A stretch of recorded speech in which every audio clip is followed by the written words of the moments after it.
manning the building. Am I the last one here? No. There are members here who leave 1 a.m. because they have days. So manage by finance well.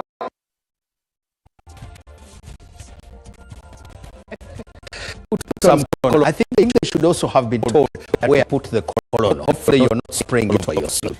But that's induction and it for a very different day. But let's get to another story here. It is about Ugandans arriving from South Africa, where South Africans have a completely different opinion about other Africans, and they should be touching down at the international airport. And we will be joined by our reporter, Lawrence Mushabi, who is at the international airport. Lawrence, we're expecting Ugandans to be coming back from South Africa, and how close are we to the landing of the plane?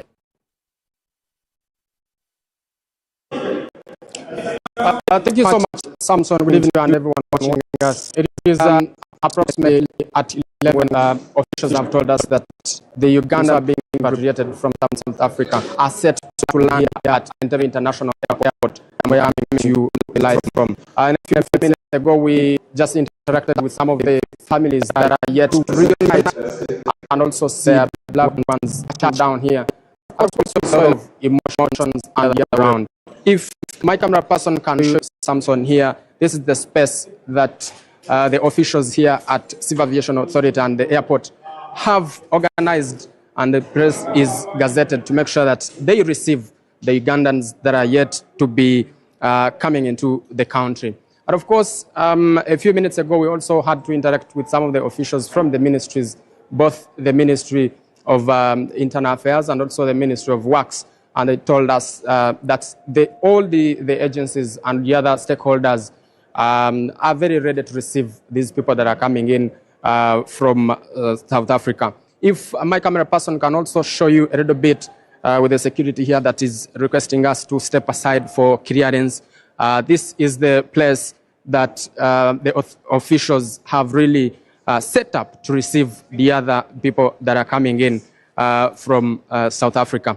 It is not only about the 265 Ugandans that are coming, that are being repatriated from South Africa, but they have told us that over 700 Ugandans have been registered by the authorities in South Africa with the High Commission in Pretoria, that over 700 Ugandans are going to be repatriated. This is going to be the first phase of the Ugandans that will step here at Entebbe International Airport. In just hours left, approximately 1 hour, we will witness here the Ugandans that are coming from South Africa. We also will keep here to see what transpires and what the authorities say when these Ugandans arrive. We don't know whether they are going to be left to go with their families, or the agencies or authorities have another plan.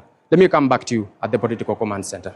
Thank you very much, Lawrence Mushabi. For those of you watching us internationally on Afro Mobile, I've got to re-emphasize that that is Entebbe International Airport, at least what it looks now. We are a developing country now. The Ministry of Public Service has announced a salary increment, thank God, with primary school teachers and secondary school arts teachers set to be the main beneficiaries. The move does follow last year's strike by arts teachers over poor pay. According to the Minister of Public Service, General Katumba Mala, teachers will receive close to a 50%, yes, 50% salary increment. The announcement does come as the government allocates a shillings 9.708 trillion wage bill for the 2026-2027 financial year, aimed at ensuring public institutions are properly structured, adequately staffed, and able to deliver quality professional services. In recent years, arts teachers have staged several protests accusing the government of prioritizing salary enhancement for science teachers while leaving them out. The standoff eased only after the government recently pledged to increase pay for arts teachers. However, the Minister of Public Service, General Katumba Amala, admits it has been long overdue since the call for salary increment for primary teachers and arts teachers. Yes, the arts teachers may not yet have hit the same level with the science teachers, but the enhancement has started and has going to be continuing until we reach that target. The Ministry of Public Service has announced a 50% salary increment for the 2026-2027 financial year. To support this, the government has appropriated a shillings 9.7 trillion wage bill for 2026-2027. According to the Public Service Ministry, the wage bill will cover staff already in post, critical new recruitments and phased salary enhancements for selected categories of public officers. However, employees recruited without authority will not be cleared to access the payroll. Are therefore not routine administrative instructions.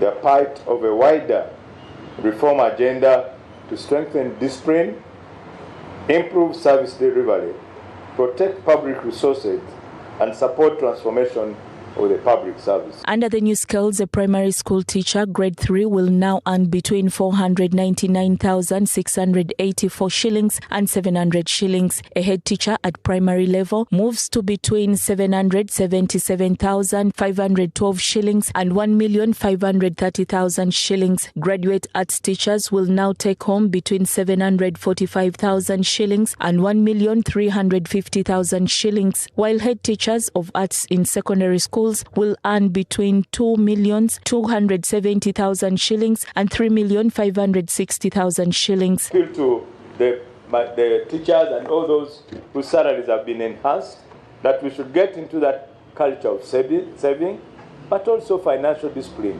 Don't spend. The minister also announced the operationalization of the Public Service Pension Fund under the Public Service Pension Fund Act 2025. Under the new arrangement, the government will collect contributions, invest the fund, and handle the payment of retirement benefits. Payouts under the fund will commence with effect from 1st July 2027.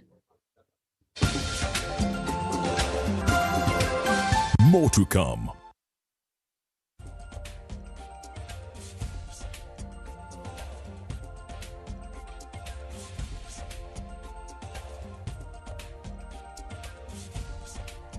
Despite receiving billions, yes, billions of shillings in government funding, Toro Municipality has emerged as the worst performing local government institution in the latest service delivery performance assessment. Yeah, the worst. That is Toro. I mean, how do they do that? That's the story we are definitely coming back down to. And it'll be very interesting how that does play out. In these days of picking people, I'm not so sure that is going to help them. Who is being picked? Sorry? The drones or the ones being interdicted from office for corruption? Let's go for a break.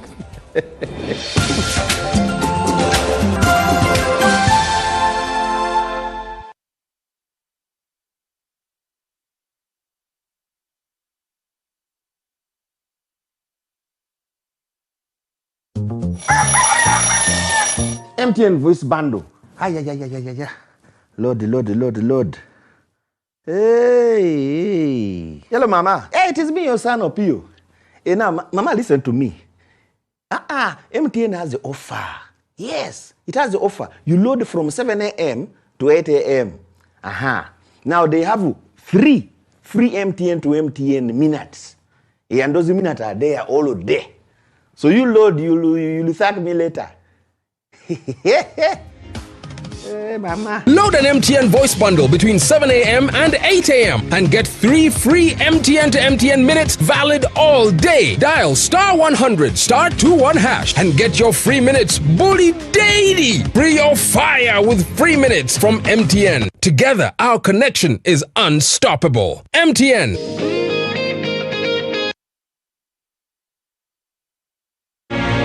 Life unfolds in chapters. Through many of these chapters, Jubilee has been present.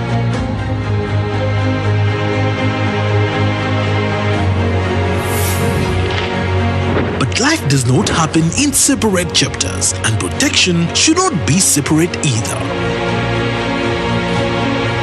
Two journeys have become one. Jubilee Life and Jubilee Health are now one. Here for every chapter, together for better. Jubilee Life Insurance Company of Uganda is regulated by the Insurance Regulatory Authority of Uganda.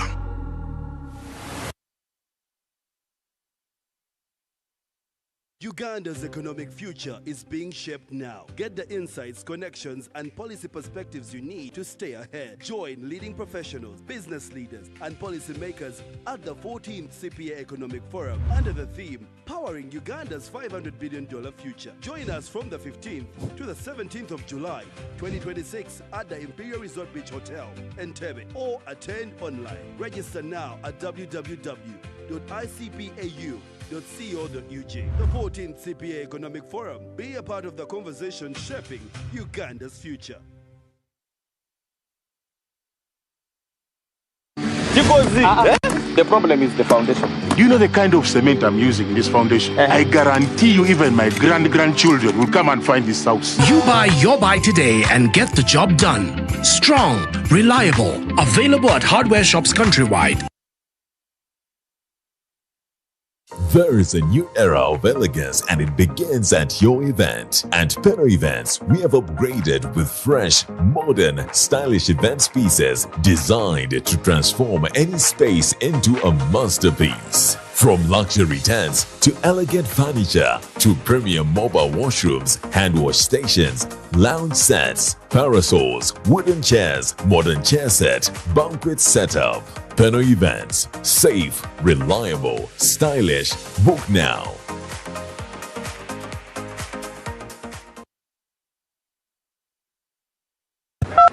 Hello, Mr. Mukasa. Hello, how are you? I'm okay, sir. Are you the broker? The original one. I was told you have very good rentals. That is right. How many bedrooms do you want? I want 3 bedrooms. Okay, did I tell you of the price? Yes, of course. 500,000. No. This side, the salary went a bit high. Why? Because the paint we use is of good quality. So the place gained the value. Which paint? Global paint. How? For the ceiling, for us we use Global Mat. And for the inside walls, we use Global Silk Vinyl. Okay, tell me about the outside walls. Outside we use Global Weather Coat Emulsion so that the walls don't peel. I'm really impressed. The precision you put while painting, I'm willing to pay any amount. That is true, because here for us quality is paramount and the place becomes humidity.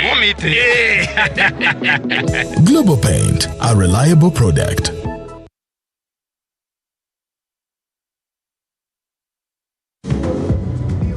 How do you make a party? You take time to prepare, to bring all the pieces together, to craft it right.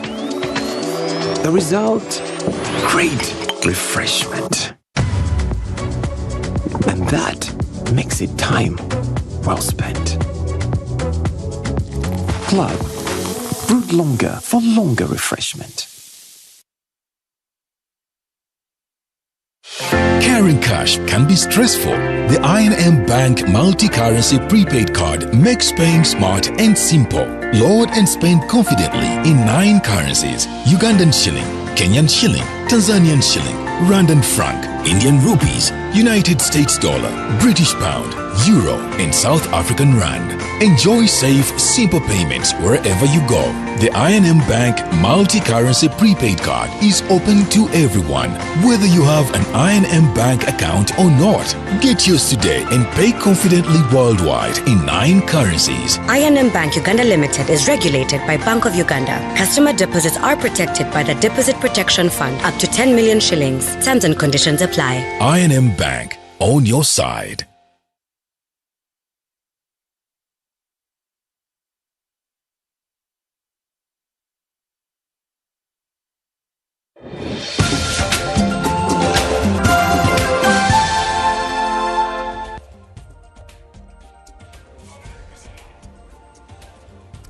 Despite receiving billions of shillings in government funding, Toro municipality has emerged as Uganda's worst performing local government in the latest service delivery performance assessment.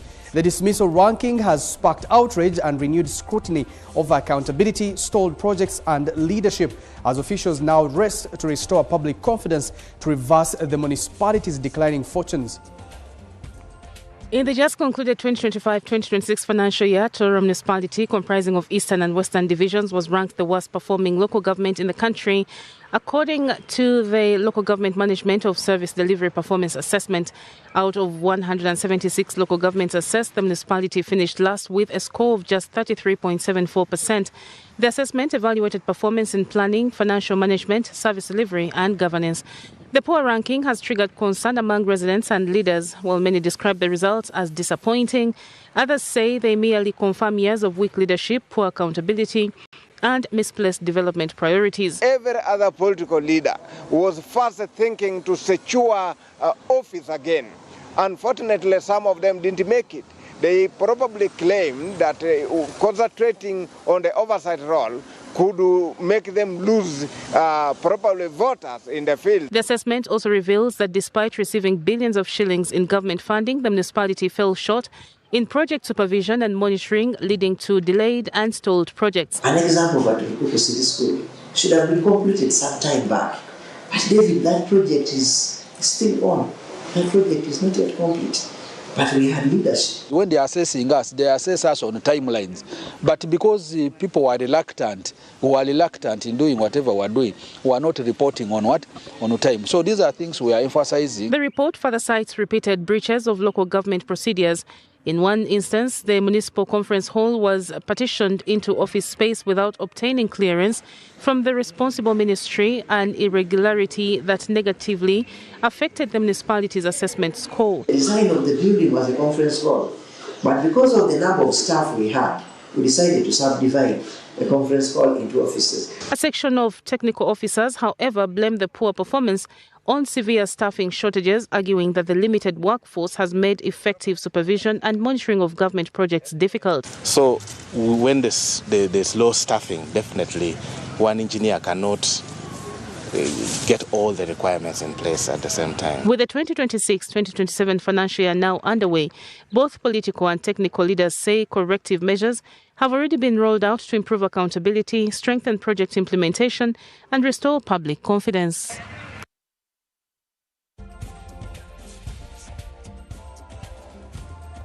The Minister of Finance, Planning and Economic Development, Henry Musasizi, has challenged public officials to reject corruption, saying it is possible to build a decent life and provide for one's family without stealing public funds. Musasizi said some public officials steal billions of shillings despite having no genuine need for the money. Speaking at the launch of the Makerere University Strategic Plan 2025 to 2030, the Minister of Finance, Planning and Economic Development, Henry Musasizi, said corruption has deprived the country of resources that could otherwise be invested in hospitals, schools and other public services. Musasizi said he had consistently maintained that wealth can be accumulated through honest work rather than through the abuse of public office. I used to tell people that you don't have to steal. You can still become rich without stealing. They thought I was lying. But here I am. I'm not rich, but Bruce knows I'm not poor. The strategic plan seeks to transform the institution into a leading research university by 2030 with a strong focus on increasing postgraduate enrollment, commercializing research, and integrating artificial intelligence across academic programs. Vice-Chancellor Barnabas Nawangwe said the new strategy aims to increase the number of professors and senior lecturers to strengthen postgraduate supervision while doubling graduate student enrollment by 2030 without reducing undergraduate admissions. So what we are going to do is keep our numbers as they are. We are not going to reduce them of undergraduate students, but we will put in effort to bring more postgraduate students so that we reach that threshold of 30%. The Vice-Chancellor said Makerere also plans to double the commercialization of research by turning innovations into companies capable of creating jobs and contributing to Uganda's economy. Commercialize the research, you create companies which can employ the other people who have not been privileged enough to come to university. We are already doing that, but we want to do that much, much more. Increase that maybe by 50 or even more. Actually, the plan says increase that by more than 100%.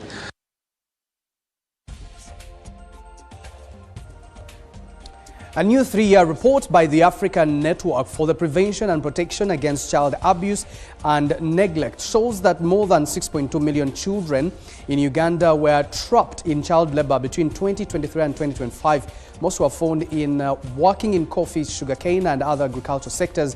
The report reveals that many of these children were forced or compelled into work, often at the expense of their education. For thousands, long hours on farms meant missed classes, early dropouts and lost learning opportunities during a critical period of their development. Uganda, an estimated 6.2 million children, that is 40% of children aged between 5 to 11, are engaged in child labor.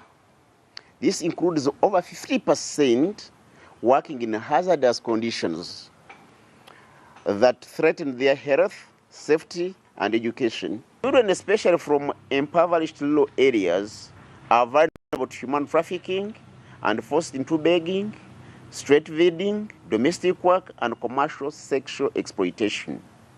Children in child labor are subjected to commercial sexual exploitation and continue to be abused and assaulted by their own employers and law enforcement officers. Firstly, when a child is searching for employment, and secondly, when or she is already employed. A child searching for work opportunities is highly susceptible to encountering potential criminals such as traffickers, brokers, and exploiters. The income children earn is good enough to lure them to dodge school and again into formal employment. While many children boast of buying clothes, shoes, and smartphones from that income, a good chunk of their income is pocketed by their immediate caregivers. The labor officers are ill-facilitated that they cannot do their work. And children, they cannot rescue children who are in child labor. Then the government should ensure that labor officers receive adequate training and increase their capacities to follow through on child labor cases.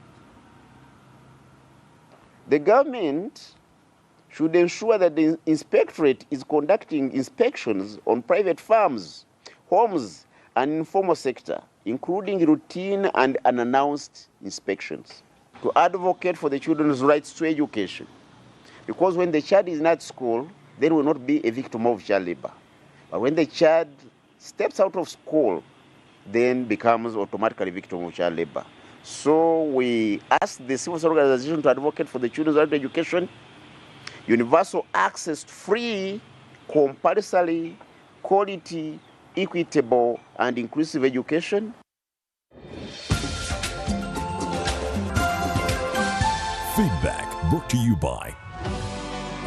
In business, you need advice, solutions, and sector expertise when it matters. Your new office space looks great. What's next? We get it.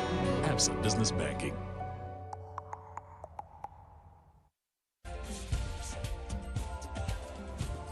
Let's get into the feedback. All right, and the question tonight is, the government honors its pledge to increase teachers' salaries by 50%. Aside from enhancing their pay, what should the government prioritize next to improve education quality? Hashtag NBS Live at 9. First comment coming in from Cosmas Amteide. The government should next prioritize infrastructure development, learning materials, modern teacher training, strengthening inspection systems, fund support programs such as special needs, and expand digital connectivity to bridge the digital divide to improve the quality of our education sector. Regan says beyond salary enhancement, the government should prioritize teacher training, better infrastructure, adequate learning material, technology integration, and stronger accountability to improve quality education. That word infrastructure is very common across the board. Providing regular teacher training and professional development opportunities, building and renovating classrooms to reduce congestion, supplying adequate learning materials, textbooks and technology, recruiting more teachers to lower the pupil-teacher ratio.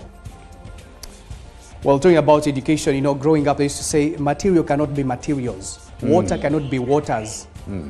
Now just say materials there, and it sounds correct, and it is correct. It better be. All right. Your EDCL plant shut down. The plant The following areas will be off supply from the 4th of July. When is 4th of July? To the 5th of July, to enable supplier ETCL to safely carry out critical maintenance works along the 132 kV Kampala North Namave transmission line. The areas affected, you see Chambogo University, Kabaka's Palace, Chambogo Ntinda Road, East African Road, and parts of Ntinda Industrial Area. From the 4th of July to the 10th of July, from 7 a.m. to 8 p.m. Sewo Ssaabasajja Kabaka gy'oli eyo bagenda kutemako omuliro. Kabaka's Palace. That's Palace alone.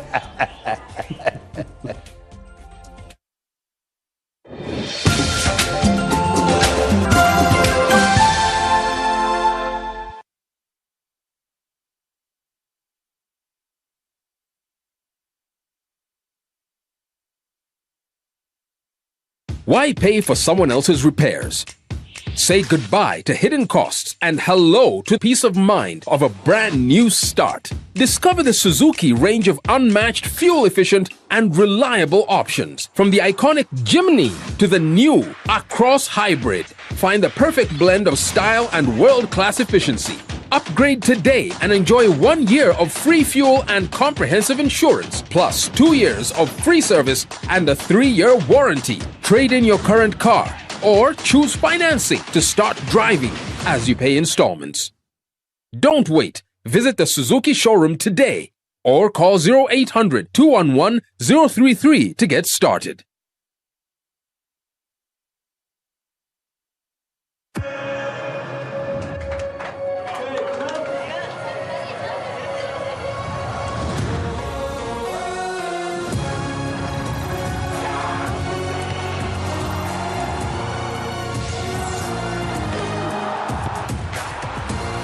From 11 June to 19 July, everything can wait.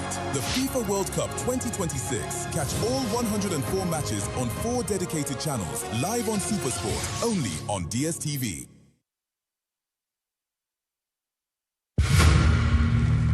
They share an office. Some work in the day, some at night. What they have in common: focus, dedication. That's what makes them champions.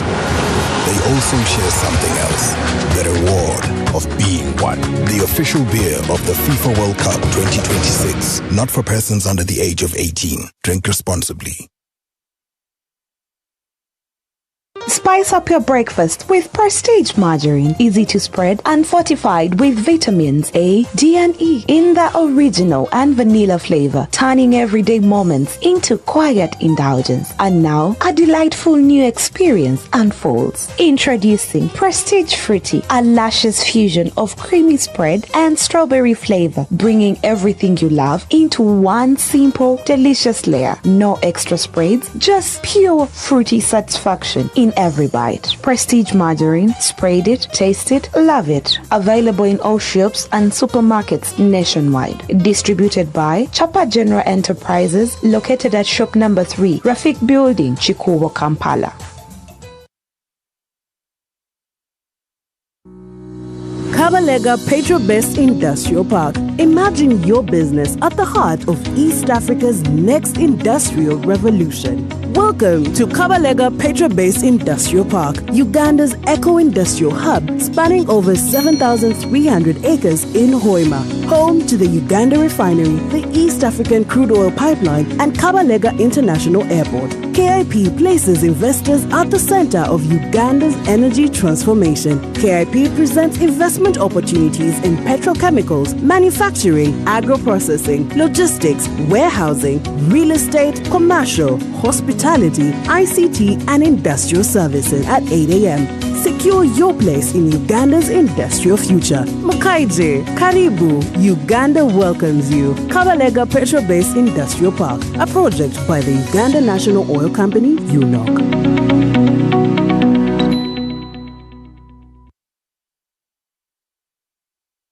You will always know when you're in the presence of the finest.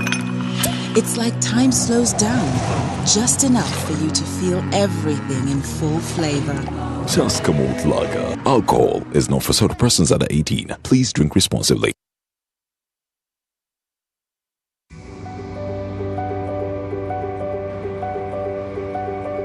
you need a bigger space to grow your business.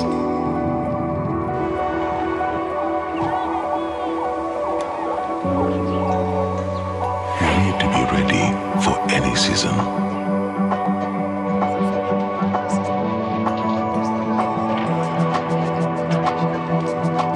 You need faster checkouts for these busy days.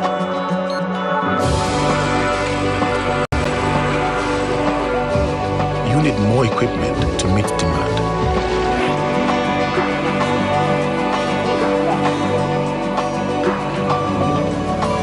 You need to make sure everyone gets paid on time.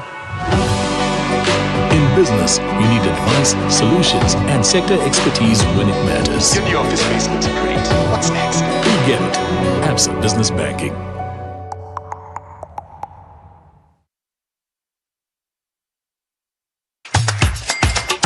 I'm called Awidi Isabella. I'm studying from Villa Maria School of Nursing. I've won a school fees with the MTN Momo. This school fees you win for a full year, which I'm very happy for it. I thank MTN Momo for helping me in paying my school fees. We've paid all the fees for the year. Thank you very much, because on Wednesday, the principal told me, look for my man and bring my man. I told her, me, I don't have man, and you have to wait until I get the money. But when I left our office, at 3, they called me that you have won the money from Momo. I said, how does it happen? As long as you pay school fees using Momo, you stand a chance to win school fees for a year. Dial *165*80# to win school fees for a year and more.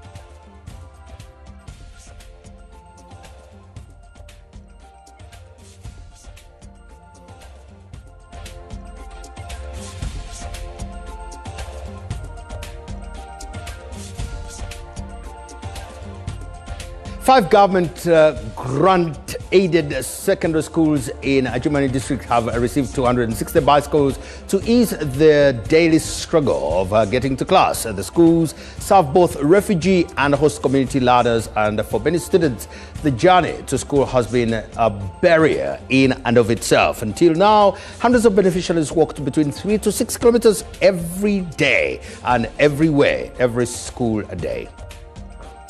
Long distances combined with rain, dust and extreme heat meant students often arrived late, exhausted or missed lessons entirely. For girls and younger learners, the trek also raised safety concerns, leading to high school dropout rates.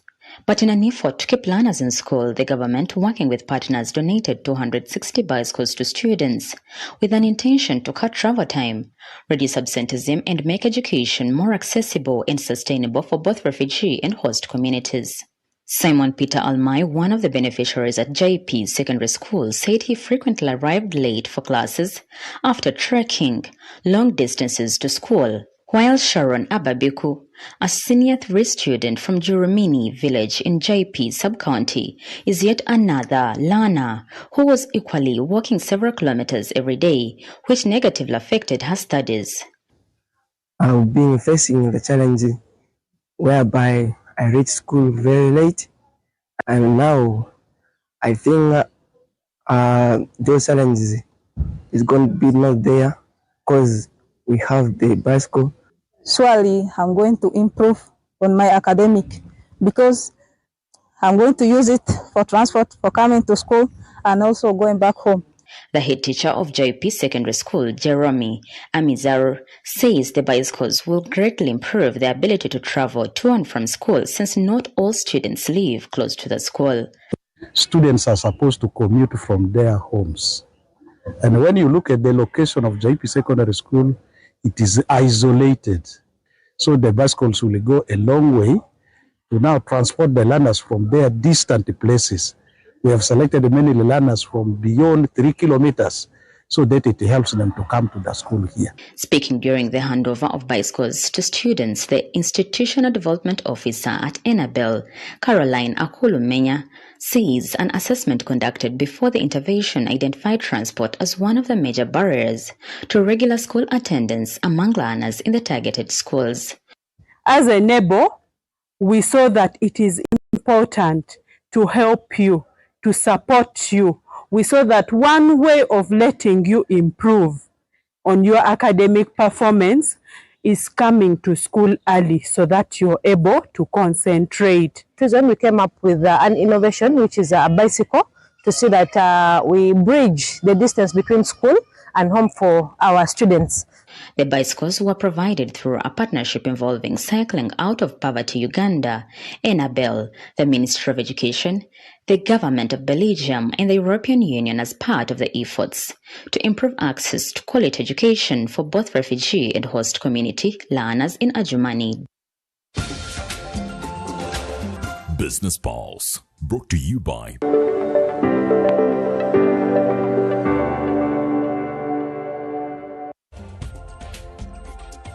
Some very, very good news for business leaders and everybody working within Uganda. It is the World Bank saying Uganda's economy remained resilient with real GDP expanding by an average of 6.6% in the second half of 2025, driven by stronger activity across key sectors. But whilst the numbers look encouraging, economists say that the real test is whether that growth is translating into job creation, especially for the country's young population.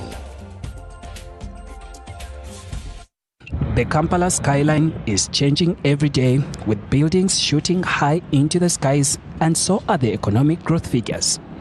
The World Bank says Uganda's real GDP growth is averaging at 6.6%, remaining broadly stable for the first half of the year and improving from 6% in 2024. And in half one of 2026, these have again maintained an expansionary mode, showing that growth remains broadly strong even in 2026. However, we see a dip in construction business confidence. But beyond the headline growth figures, the World Bank argues that the focus must now shift to employment, ensuring that economic expansion translates into formal, productive and inclusive jobs. That unemployment remains at about 12.2% for 2025. And then youth unemployment again remains largely high at about 17.9% in 2025. This is against a backdrop of about 650,000 young Ugandans entering the labor market each year. Uganda's construction sector is booming, growing to 15.5% in 2025, which makes up 6.6% of GDP and expanded 11.6% last financial year, ranking among the fastest growing sectors. However, jobs in the sector haven't kept pace.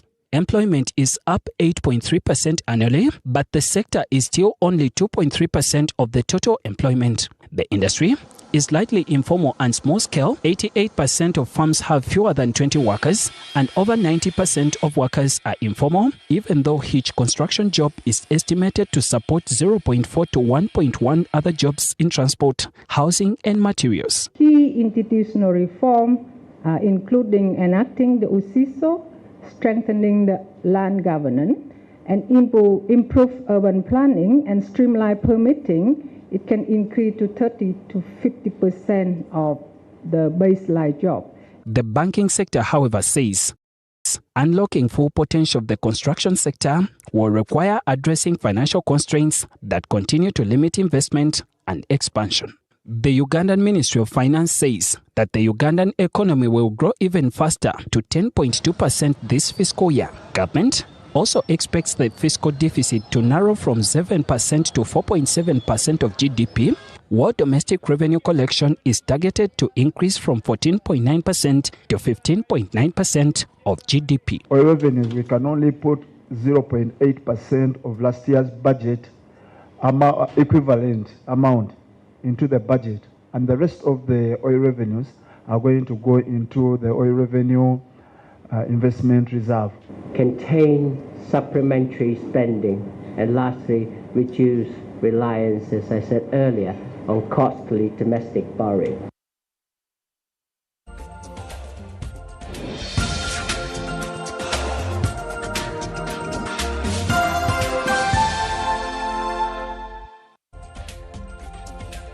The Senegalese flirted with deception, but more importantly, Cristiano Ronaldo's Portugal begin their 2026 FIFA World Cup knockout mission in the wee hours of tomorrow morning against Croatia. Spain do take on Australia tonight, and Switzerland battle Algeria later on as the round of 32 nears its conclusion. All the action is live on DSTV.